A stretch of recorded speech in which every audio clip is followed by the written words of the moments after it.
Chapter 25. The Criterion. Al-Furqan. And those who do not anticipate meeting us on the Day of Judgment, they say, if only the angels had been sent down upon us, or we could see our Lord, then we might believe. By such statements, they have indeed thought arrogantly of themselves, and have transgressed a great insolence. On the Day of Judgment, when they shall indeed see the angels, there will be no joy on that day for the guilty people. And the angels shall say to them, keep away and stay out. And we shall come across whatever they have done of good deeds. Then we shall render them useless like floating dust particles. The inhabitants of the paradise shall be, on that day, in the best of abodes and better resting place. And on the day when the heaven shall burst asunder with the clouds, and the angels shall be sent down in groups, on that day the kingdom shall rightly belong to the beneficent God, and it shall be a difficult day for the unbelievers. On that day the unjust person shall bite his hands out of regret, saying, oh, if only I had followed the way of Islam with the Prophet. Woe unto me! If only I had not taken so-and-so for a friend. Certainly he led me astray from the reminder, i.e., the Quran, after it had come to me, and the Satan will indeed abandon the human being. On that day the messenger will say, O my Lord, surely my people have treated this Quran as a forsaken thing. And as part of the overall theme of test and trial in this world, we have allowed for every prophet an enemy from among the guilty people. And so, O Muhammad, you also have enemies, but remember your Lord is sufficient for you as a guide and helper. And those who disbelieve say, if only the Quran had been sent down on him all at once, then we would have believed in him. These are just lame excuses. It has been revealed in this manner so that we may strengthen your heart by it, and we have revealed it in a well-arranged, gradual manner. And they will not bring to you an example or an argument, but that we shall bring to you one which is based on truth, and which has a better interpretation. Those who shall be sent to hell with their faces on the ground, theirs is the worst abode, and they are the most further away from the path of truth. And we certainly gave Musa the book. We appointed his brother Harun with him as a vizier. And then we said, go both of you to the people who have rejected our signs. But since those people did not heed to the call of Musa and Harun, we destroyed them completely. And remember the people of Noah. When they rejected the messengers, we drowned them and made them into a sign for the people. We indeed have prepared a painful chastisement for the unjust people. And remember the Ad the Thamud, the dwellers of the well, and many generations between them. To each one of them we gave examples, and when they did not heed our words, we utterly destroyed each one of them. O Muhammad, on their way to Syria, certainly they, the people of Mecca, have often passed by the town Sodom on which the evil rain descended. Did they not see it? Nay, it had no effect on them, because they did not expect or believe in being raised back to life for judgment. When they see you, O Muhammad, they do not hold you but in contempt. Is this the one whom Allah has sent as a messenger? He indeed had nearly led us astray from our gods had we not stood firmly by them. When they will soon see the chastisement, they will know who has strayed away from the right path. O Muhammad, have you seen him who has taken his desires for his God? Will you then be counsel for him and try to guide him to the right path? Or do you think that most of them hear and understand? No, they are beyond redemption, because they will not listen to or contemplate what you say. They are nothing but mindless beings like the cattle. Nay, they are even more astray from the path than the cattle. How can you doubt God if you have a hearing heart and a thinking mind? Have you not considered the wonders of your Lord's creations? 1. How he moves the shade by extending it. If he had wished, he could have made it stationary, and we have made the sun a source for moving the shade. Then we shorten the shade as if pulling it towards ourselves, shortening it little by little till sunset, when it disappears completely. 2. He is the one who made the night a cover of darkness for you, just like a dress, and made the sleep as a means of rest for you, and he made the daytime as a time of rising up for work and seeking sustenance. 3. He is the one who sends the winds as good tidings before his mercy, and we send down from the cloud clean water, so that we may revive the dead land, and so that we may water some of what we have created, the cattle and countless people. Certainly we have rotated the rain among them so that they may be mindful of my blessings, but the majority of people refuse to be anything but ungrateful.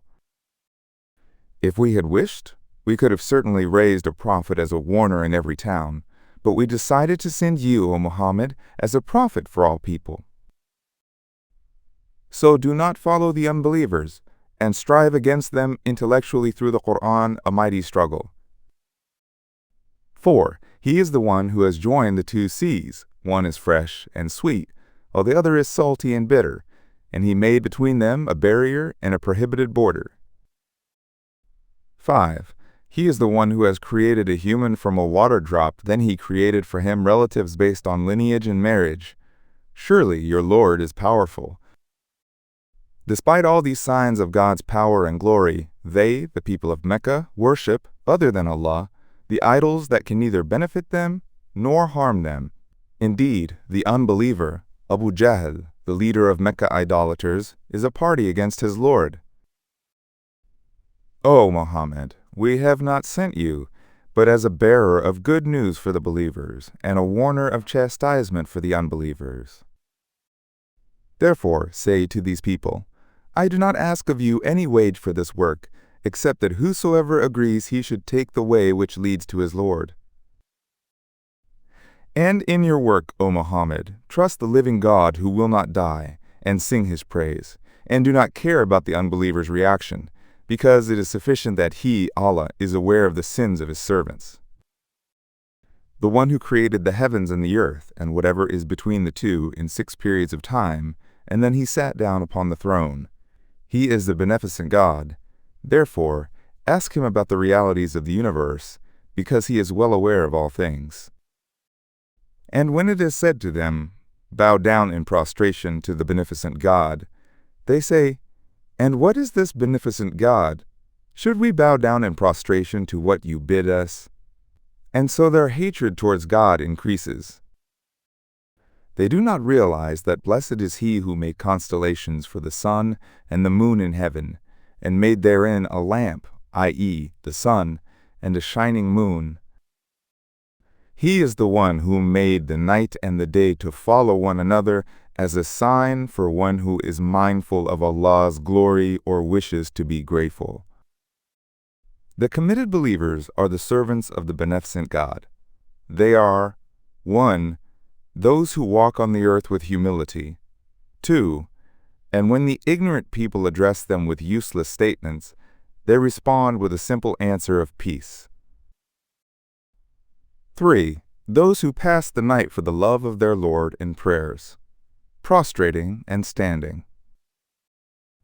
4. Those who pray. Our Lord, turn away from us the chastisement of hell. Surely its chastisement will be severe. Surely it is an evil abode and destination. 5.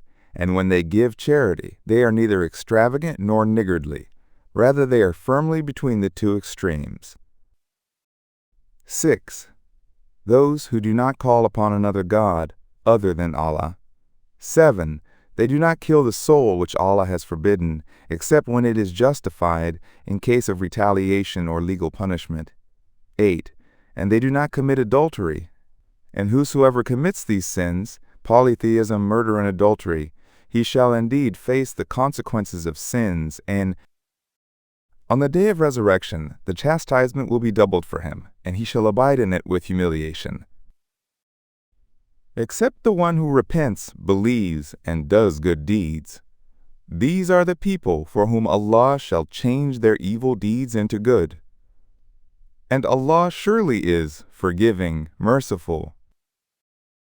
There should be no surprise in the effects of faith and good deeds, for whosoever repents sincerely and does good deeds, he indeed turns to Allah a true turning. 9.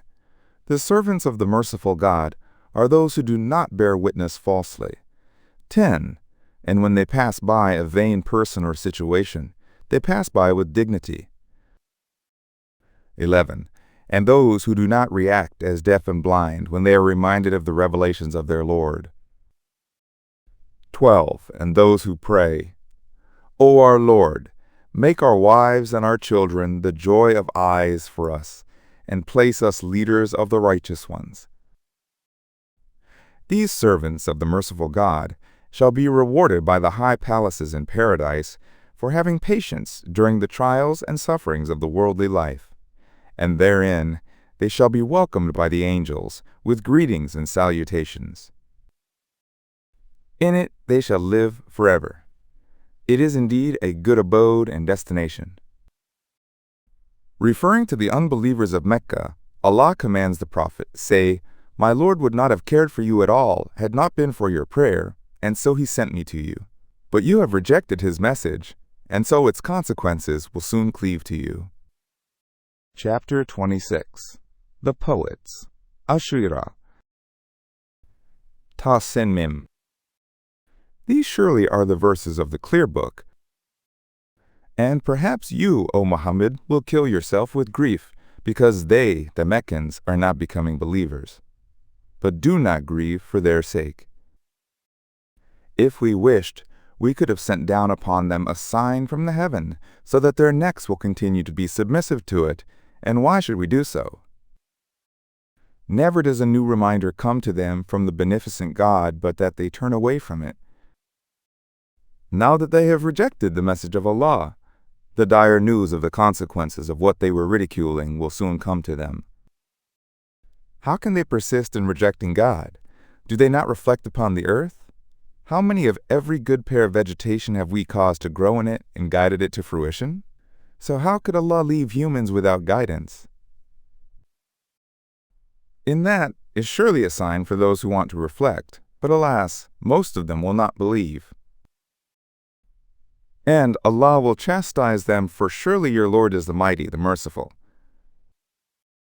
So remember when your Lord called out Musa, saying, Go to the unjust people. The people of Fir'aun, will they not guard themselves against displeasing me? Musa said, O my Lord, I fear that they will reject me. And, consequently, my heart will become heavy, and my tongue is not flawless. Therefore, send your command to Harun, so that he can be my helper in this mission. And, thirdly, they have a crime against me, and so I fear that they may kill me. Allah said, Never will that happen. So both of you go with our signs. Surely we are with you, listening and observing everything. So go to Fir'aun and say, Surely we are messengers from the Lord of the universe. Therefore, release and send the children of Israel with us to their freedom and their homeland. Fir'aun said, O Musa, did we not bring you up among us as our child, and you lived among us for many years of your life?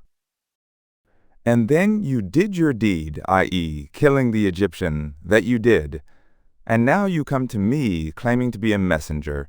You indeed are one of the ungrateful people. Musa said, Well, as for the killing, I did it while I was of those who were unaware of the consequences. I just wanted to help the Israelite whom the Egyptian was attacking. When I struck the attacker, he died. This was not done intentionally. So I fled from you because I feared you. As for your surprise at my becoming a messenger of God, during my journey, my Lord granted me wisdom and made me one of the messengers. As for your care and my upbringing, O Fir'aun, is it a favor that you granted me by enslaving the children of Israel? Isn't that how I ended up being raised in your house? Fir'aun said, So what is this Lord of the universe who has sent you as a messenger? Musa said, the Lord of the heavens and the earth, and whatever is between them, if you would be of those who have attained certainty." Fir'aun said to those around him, "Did you hear him?" Musa now turned towards the audience and continued to describe his Lord. He said, "He is your Lord and the Lord of your fathers of first generations." Fir'aun, looking towards the people around him, said, "Indeed, this messenger of yours who has been sent to you is a lunatic." Musa calmly continued to describe the Lord of the universe by saying, "The Lord of the east and the west, and whatever is between them. This is easy to understand if you use your mind." Fir'aun now became irritated and started threatening Musa by saying, "If you take a god other than me, I will certainly place you among the prisoners." Musa said, "What if I bring to you something clear as proof of my claim? Will you still put me in prison?" Fir'aun said, "Put it forward then, if you are one of the truthful people." So Musa cast his staff, and lo, it became a real serpent. Then he drew forth his hand from his armpit, and lo, it was white with brightness for the onlookers. Fir'aun said to the aristocrats who were around him, "Do not believe in him. Surely this man is a cunning sorcerer. He intends to turn you out of your land with his sorcery. So what do you advise?" The aristocrats said, "Put him and his brother off for a while, and send musterers to various cities, so that they may bring to you every cunning sorcerer." So soon, the sorcerers were gathered on the appointed day, and it was announced to the public, "Will you not gather together for this event, so that we may follow the sorcerers, if they are the victors in this contest?" When the sorcerers came, they said to Fir'aun, "Will there be a reward for us if we become the victors?" He said, "Yes, and you shall surely be among my close companions." Musa said to them, "You cast whatever it is that you are going to cast." So they cast their ropes and their staffs while saying, "In the name of Fir'aun's power, we shall surely be the victors." Then Musa cast his staff, and lo, it swallowed up their untrue inventions. The sorcerers were experts in their art and realized that Musa was not a sorcerer. What he had demonstrated must truly be the sign of God. So the sorcerers were irresistibly thrown down, bowing themselves. In prostration they said, "We believe in the Lord of the universe, the Lord of Musa and Harun." Fir'aun said, "How dare you have believed in him before I gave you permission? It seems that he is your leader who has taught you the sorcery. Therefore, you will soon come to know that I will certainly cut off your hands and your feet alternately, and then I will crucify you altogether." They said, "No harm. We are surely going to return to our Lord. We surely hope that our Lord will forgive our mistakes for us, because we are the first of the believers among our people." Then we revealed to Musa, "Travel with my servants by night, because you will be pursued." When Fir'aun was informed of Musa's move, he sent musterers to the cities heralding, "Surely these Israelites are a small company, but they have indeed enraged us. Therefore, we should all be vigilant." Thus Fir'aun incited his people to come together as a force and go into the pursuit of the children of Israel. This was a plan of God to which he refers, "This is how we took them out of their gardens, springs, treasures, and goodly dwellings. This is how we deal with the unjust people, and we made the children of Israel inherit it all." So the Egyptians pursued them and reached close to them at sunrise. When the two parties saw one another, the people of Musa said, "We will surely be overtaken by the people of Fir'aun." Musa said, "No, never. With me is my Lord who will soon guide me." So we revealed to Musa, "Strike the sea with your staff." And lo, it parted, with each part resembling a huge mound. Then we brought the others, i.e., the people of Fir'aun, near the people of Musa. Both parties entered the passage between the sea one after another. When the children of Israel had reached the other end, we delivered Musa and all those who were with him, and then we drowned the others. Most surely there is a sign in this event. Despite showing so visible signs of God's power, most of them, i.e., the people of Fir'aun, did not believe. So, O Muhammad, do not be disheartened if most of the Meccans do not believe. And surely your Lord is the Mighty, the Merciful. Recite to them the story of Ibrahim. Remember when he said to his uncle and his people, "What do you worship?" They said, "We worship idols, and we remain devoted to them." Ibrahim said, "Do they hear you when you pray to them, or benefit you, or harm you?" They said, "No, they do not, but we found our fathers doing the same, therefore we just do the same." Ibrahim said, "Have you not ever reflected on what you have been worshiping? You and your early fathers? Since they can't hear or benefit or harm you, worshiping them will harm my faith and my soul, and in that sense, these idols are enemies for me. But of course, the Lord of the universe is not my enemy. He who has created me, and he guides me, and he who provides food for me and gives me the drink. And when I am sick, he cures me. He who will cause me to die and then raise me back to life. And he, I hope, will forgive me my lapses on the judgment day. My Lord, grant me wisdom and join me with the good doers, and ordain for me a true and goodly mention among the posterity, and make me among the heirs of the garden of bliss. And forgive my uncle, for surely he is one of the misled people. And do not disgrace me on the day when they, the people, shall be raised, the day when neither wealth nor sons will benefit a soul. No one will benefit except one who comes to Allah with a pure heart. The paradise shall be brought closer for those who exercise piety, and the hell shall be exposed to those who are in error. And they will be asked, "Where are those that you used to worship other than Allah? Can they help you or help themselves?" So they, the idols, and those who had gone astray, shall be thrown in it. And also the soldiers of the shaitan, altogether they shall be thrown in the hell. The people who had been misled shall say while they argue among themselves therein that, "By Allah, we were certainly in manifest error when we considered you equal to the Lord of the universe, and none led us astray but the guilty ones. And so we do not have any intercessors today, nor a true friend.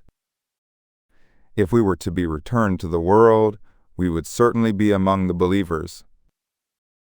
In that is surely a sign for those who want to reflect, but alas, most of them will not believe. And Allah will chastise them, for surely your Lord is the Mighty, the Merciful. Similarly, the people of Nuh, who came before Ibrahim, rejected the messengers of God. Remember when their brother, Nuh, said to them, "Will you not guard against displeasing Allah? I am indeed a faithful messenger sent to you. So fear displeasing Allah and obey me. For I do not ask for any wages for this work. My wage is with none but the Lord of the universe. Therefore fear displeasing Allah and obey me." They answered, "Shall we believe in you while the only people who have followed you are of the lowest class among us?" Noah said, "I do not have any knowledge of what they used to do in the past, nor do I care about that, because the account of their deeds is only with my Lord, only if you can perceive that class and status have no meaning on the day of judgment." Moreover, I am not going to drive away the believers just because they belong to the low class in society. I am nothing but a plain warner of God's punishment. The people of Nuh said, If you, O Nuh, do not desist from your mission, you shall certainly be of those who are stoned to death. Nuh said, O my Lord, my people have rejected me. Therefore judge between me and them decisively, and deliver me and those believers who are with me. So we delivered him, and whosoever was with him in the loaded ark. Then we drowned thereafter the rest of his people. In that is surely a sign for those who want to reflect, but alas, most of them will not believe. And Allah will chastise them, for surely your Lord is the Mighty, the Merciful. The Ad also rejected the messengers of God. Remember when their brotherhood said to them, Will you not guard against displeasing Allah? I am indeed a faithful messenger sent to you. So fear displeasing Allah and obey me, for I do not ask for any wages for this work. My wage is with none but the Lord of the universe. What, do you build a monument on every height without any purpose? And you build strong fortresses so that you may live forever. And when you display your force against your subordinates, you display it like tyrants. So fear displeasing Allah, and obey me.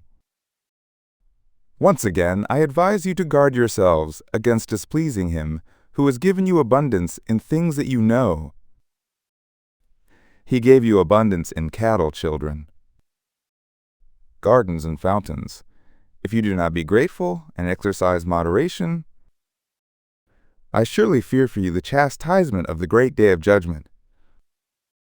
The Ayed responded by saying, It is same for us whether you, O Hud, admonish us or do not be one of the admonishers.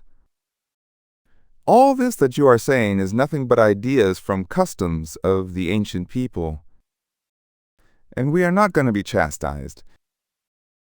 So they rejected him, and we destroyed them. And that is surely a sign for those who want to reflect, but alas, most of them will not believe. And Allah will chastise them, for surely your Lord is the Mighty, the Merciful. The Thamud also rejected the messengers of God. Remember when their brother Salih said to them, Will you not guard against displeasing Allah? I am indeed a faithful messenger sent to you. So fear displeasing Allah and obey me, for I do not ask for any wages for this work. My wage is with none but the Lord of the universe. Do you think that you will be left secure in what is here? In gardens, fountains, cornfields, and palm trees that have slender spadices? And you go on hewing out houses from the mountain, expertly thinking it will protect you. No, don't be so sure. And fear displeasing Allah, and obey me. But do not obey the command of the extravagant people, who make mischief in the earth, and do not make peace at all. They, the Thamud answered, You surely are from the bewitched people. You are nothing but a human being like us, and so bring proof, if you are from the truthful people. Salih said, This is a she-camel that has been created as a sign of God. She shall have her portion of water, and you shall have your portion of water on an appointed day in rotation.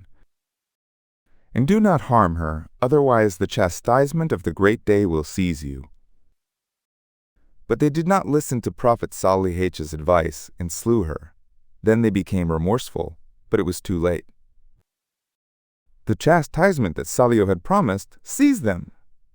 In that is surely a sign for those who want to reflect, but, alas, most of them will not believe. And Allah will chastise them, for surely your Lord is the Mighty, the Merciful. The people of Lut also rejected the messengers of God. Remember when their brother Lut said to them, Will you not guard against displeasing Allah? I am indeed a faithful messenger sent to you. So fear displeasing Allah and obey me. For I do not ask for any wages for this work. My wages with none but the Lord of the universe. What? Do you approach only the males from amongst the people? And you shun aside your wives that your Lord has created for you? Indeed, you are a people who have exceeded limits of decency and propriety. They said, If you do not stop preaching against us, O Louis, you will certainly be among those who are expelled from our city.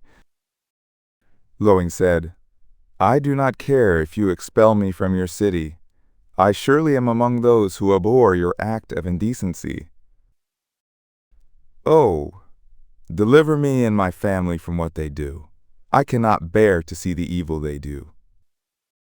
So we delivered him and all of his family, except an old woman, his wife, who was among those who remained behind. Then we utterly destroyed the others, by showering over them a rain consisting of stones of baked clay. Indeed, evil was the rain of those who had been warned. In that is surely a sign for those who want to reflect. But, alas, most of them will not believe. And Allah will chastise them, for surely your Lord is the Mighty, the Merciful. The people of Aika also rejected the messengers of God. See 15-78. Remember when their brother Shu'aim said to them, Will you not guard against displeasing Allah? I am indeed a faithful messenger sent to you. So fear displeasing Allah and obey me. For I do not ask for any wages for this work. My wage is with none but the Lord of the universe. So fill up the measure and don't be among those who short measure. And weigh the goods with a fair balance. And do not diminish for the people their goods. And do not act wickedly in the earth, making mischief. So fear the God who has created you and the first generations. They, the people, said, O Shu'aib, you surely are one of the bewitched persons. You are nothing but a mortal being like us, and we are certain that you are one of the liars in your claims. If you are indeed of truthful people, then make a portion of the sky fall upon us. Shu'aib said, I have no more to say. My Lord knows what you are doing, and whether or not your evil acts deserve immediate chastisement is up to him. But they still rejected him, and so the punishment of the day of the dark cloud covers seized them. It was indeed the punishment of the grievous day. In that is surely a sign for those who want to reflect, but alas, most of them will not believe. And Allah will chastise them, for surely your Lord is the Mighty, the Merciful. Surely the Quran is a revelation sent down gradually from the Lord of the universe. The trustworthy spirit Jibreel brought it upon your soul, O Muhammad, so that you may be one of the warners in the plain Arabic language. And revelation of the Quran has been foretold in the scriptures of the ancient people, like the Tawrat and the Injil. Is not the fact that the learned men of the Israelites know about it, i.e. the Quran, as assigned to them, i.e. the Meccans, of Muhammad's truth? If we had revealed it to one of the non-Arabs in his own language, so that he may recite it to them, i.e. the Meccans, they would not have believed in it by simply saying that they cannot understand it. And so we sent the Quran in their own language, and thus we have made it such a compelling language that it enters the hearts of the guilty people. This is a sort of punishment for them as they are distressed by listening to it. They will not believe in it until they see the painful chastisement at the time of their death. And it shall surely come upon them with a surprise, while they shall not even realize it. At that time they shall say, Will we be given respite? What? Do they still seek to hasten our punishment? Do you think that if we gave them respite and let them enjoy for years, and only Then comes to them the punishment with which they were threatened. Will that delay benefit them? No, not at all. The respite and the enjoyment that they desired shall not benefit them.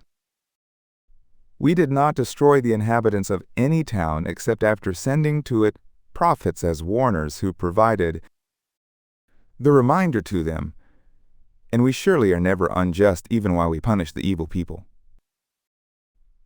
The idol worshippers of Mecca used to say that a jinn comes to Muhammad and puts the ideas of Quran in his mind. The evil jinns have certainly not come down to Muhammad with it, i.e. the revelation. Neither does it behoove them to bring the Quran, nor are they capable of doing so. They most surely are far removed from even the hearing of it. Therefore, O Muhammad, do not call upon another God besides Allah, otherwise you will be among those who are punished. And, O Muhammad, warn your nearest relations about the consequences of not believing in the message of Islam. When this verse was revealed, the Prophet some called his close relations and presented the message of Islam to them. He also asked for a volunteer to support him in this mission and be his brother, his wasi, and his successor. No one responded positively except Ali bin Abi Talib, who was, thereafter, introduced by the Prophet ﷺ as my brother, my wasi, and my successor. Once you convey the message, then lower your wings of kindness to one who follows you among the believers. But if they disobey you, then say, I surely am clear of any responsibility of what you do. And, O Muhammad, put your trust in the Mighty, the Merciful Lord, who sees you when you stand up, and also sees your turning over among those who prostrate. He indeed is the hearing, the knowing. Shall I inform you of those on whom the evil jinns descend? They descend on every lying sinful person. Such people give their ears to the insinuations of the jinns, and most of them are liars. As for the poets, only those who go astray follow them. Do not you see that indeed they, the poets, wander about bewildered in every valley? And they say things in their poems which they themselves do not do. Such is the state of the poets except those who believe, do good deeds, and remember Allah often. Such poets defend themselves and their religion after being oppressed. And those who acted unjustly shall soon know their final place when the times finally change. Chapter 27. The Ant. An-Naml. Tasin. These are the verses of the Quran, a clear book, which is a guidance and bearer of good news for the believers, who perform the prayer, give the alms, and who are sure about the life hereafter. Verily those who do not believe in the life hereafter, we have presented their evil deeds to them in a favorable light. Therefore they are blindly wandering on and have lost the ultimate objective of life. These are the people who shall have the evil punishment, and they are the biggest losers in the hereafter. And as for you, O Muhammad, you surely receive the Quran from the Lord, who is the wise, the knowing. As mentioned in 20:9-10, while Musa was traveling with his family from Madian to Egypt, they lost their way on a cold and dark night. Then Musa saw a fire at a distance. Remember when Musa said to his family, I surely see a fire. Wait here for me. I shall go and bring back to you from it some news about the way, or I shall bring you a burning firebrand so that you may warm yourselves. So when Musa approached it, a voice called out, Blessed is one who manifested his power and glory by creating the voice in the fire and whosoever is around it. And glory be to Allah, the Lord of the universe. O Musa, surely I am Allah, the Mighty, the Wise. Then Allah gave him 2 miracles as a sign of his messengership. Cast down your staff. As soon as Musa cast down his staff, it turned into a live serpent. So when he saw it in motion as if it were a fast-moving serpent, He turned back in retreat and did not even look back. The voice called out again, "O Musa, fear not. You are my messenger, and surely the messenger should not fear in my presence. Neither one who has been unjust to himself by committing sins, but then he does good deeds instead of evil. For surely I am the most forgiving, the merciful. And now put your hand into the opening of your shirt, i.e., in the armpit. It will come out white and shining without any defect." These are among the 9 signs for Fir'aun and his people. They surely are a transgressing people. However, when our clear signs came to them, the people of Fir'aun, they said, "This is clear sorcery." Therefore they unfairly and arrogantly denied them, while their hearts were convinced of their truth. So ponder on how was the end of the mischief makers. And we certainly gave knowledge to Dawood and Sulaiman, and they both said, "All praise to Allah who has made us excel over many of his believing servants." Sulaiman inherited Dawood's wealth and kingdom and said, "O people, we certainly have been taught the language of birds, and we have been given all things. This surely is the manifest grace of God." Sulaiman's army was raised from the jinn, the men, and the birds. They all were kept in their own group.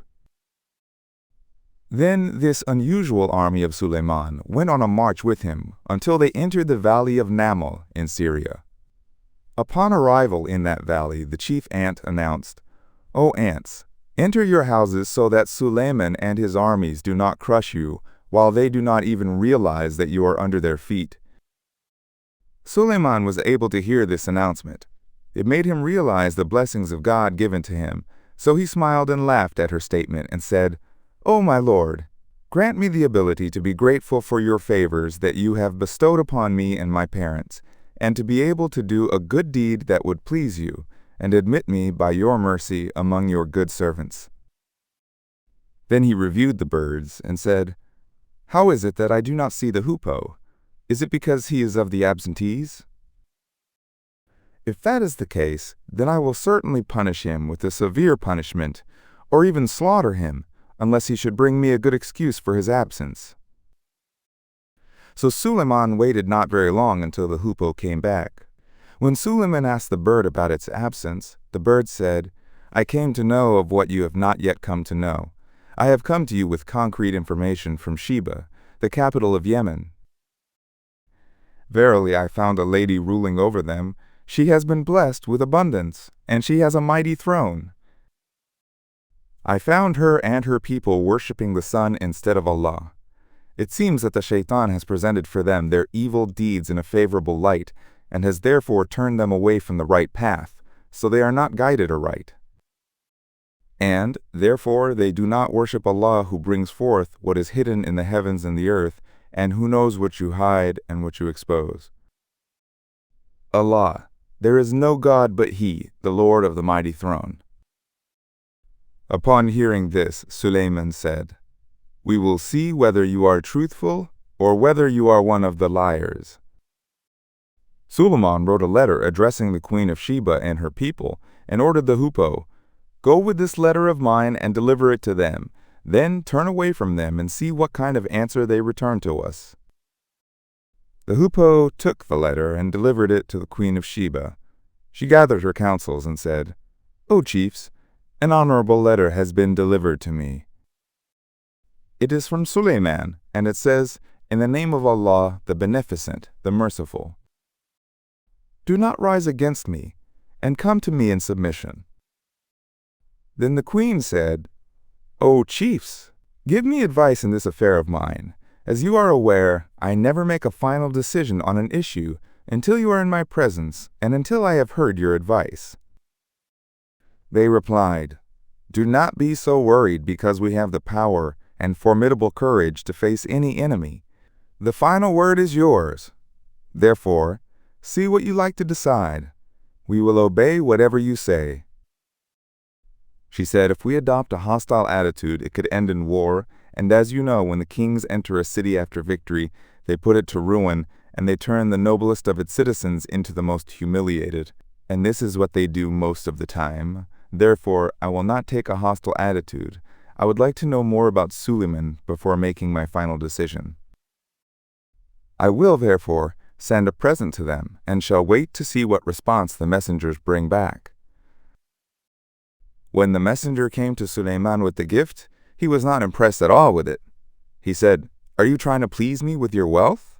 What Allah has given me, kingdom and prophethood, is better than what He has given you. Nay, you can be pleased with your gift, not me. So go back to them with your gift and warn them that if they do not comply with my orders, we will certainly come towards them with armies they will not be able to resist, and then we shall expel them from the city with humiliation, and they shall be in a state of disgrace." Prophet Sulaiman predicted that the Queen of Sheba would come to him with her people. To demonstrate his power to them, he said, "O chiefs, who among you can bring her throne to me before they come to me in submission?" The audacious one among the jinn said, "I will bring it to you even before you rise from your place, and most surely I am strong and trustworthy for it." As soon as the jinn said this, Asif bin Barkia, Sulaiman's vizier and successor, who had knowledge of the portion of the book, i.e., the divine knowledge, said, "I will bring it for you before the twinkling of your eyes." And lo, as soon as Asif said this, the queen's throne appeared right there. When Sulaiman saw it resting beside him, he said, "This is indeed from the grace of my Lord, so that He may test me whether I am grateful or ungrateful. And whosoever is grateful to Allah, he is being grateful for his own sake. And whosoever is being ungrateful, then he should know that verily my Lord is free from need and honorable."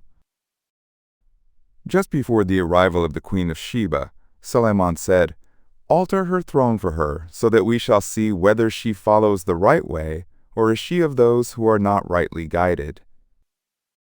Finally, when the queen came, she was shown the altered throne, and it was said, "Is your throne like this?" She replied, "It seems as if it is the same. And there is no need to test us, because we were informed of Sulaiman's knowledge and power before it, and we have submitted ourselves to him." What she worshipped besides Allah prevented her from submitting to Allah, since she surely hailed from unbelieving people. Then it was said to her, "Enter the palace."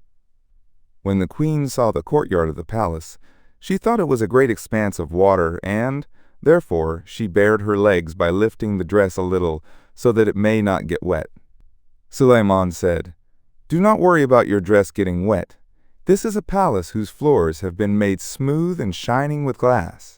On being further astonished by the power of Sulaiman, she realized the truth and said, "My Lord, surely I have been unjust to myself, and I submit with Sulaiman to Allah, the Lord of the universe." We sent to the Thamud their brother Salih, who said to them, "Worship Allah." But instead of following him altogether, they became two groups arguing with one another whether Salih was right or wrong. The she-camel, which Salih brought forth as a miraculous sign, was killed by his people, even though they had been warned that such an act would entail God's chastisement. He said, "O my people, why do you seek to hasten the evil, i.e., the punishment, before the good, i.e., grace and favor? Now that you have killed the she-camel, why do you not ask Allah forgiveness so that you may be shown mercy?" They said, "We have seen an evil omen in you, and whosoever is with you, therefore we will neither believe in you nor ask for forgiveness." Salih said, "Your evil omen, i.e., your scrolls of deeds, is with Allah. You are indeed a people who are being tested." There was a group of 9 persons in the city who used to make mischief in the land and who did not act rightly. They got together to make a plot against Salih and said, "Swear to each other by God that we will launch a surprise attack on him and his family at night, and when his heir comes to seek revenge, we shall surely say, 'We did not witness the fatal attack on his family, and we surely are truthful.'" They conspired a plot, and we planned our scheme while they were not even aware. So see what the outcome of their plot was. We utterly destroyed them and their people altogether. The rumbling of the earthquake seized them, so see those houses of theirs, which have fallen upon their roofs because of their injustice. In this sight is a sign for those who know. And we delivered those who believed and were guarding themselves against displeasing Allah. When we sent Louis, he said to his people, "What? Do you commit indecency while you see one another? What? Do you indeed approach the men lustfully instead of approaching your women? You indeed are an ignorant people."